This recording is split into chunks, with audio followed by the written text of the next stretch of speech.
திருப்பூர் வீரராகவ பெருமாள் கோவிலில் வைகாசி விசாக தேரோட்ட விழா கடந்த 17ஆம் தேதி கொடியேற்றத்துடன் துவங்கியது.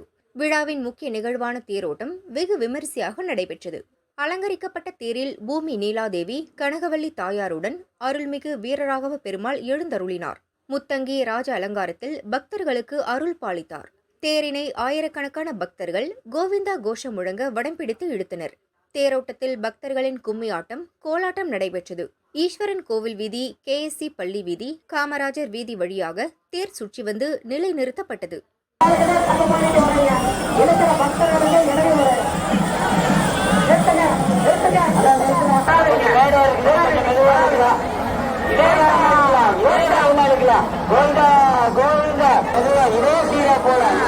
போல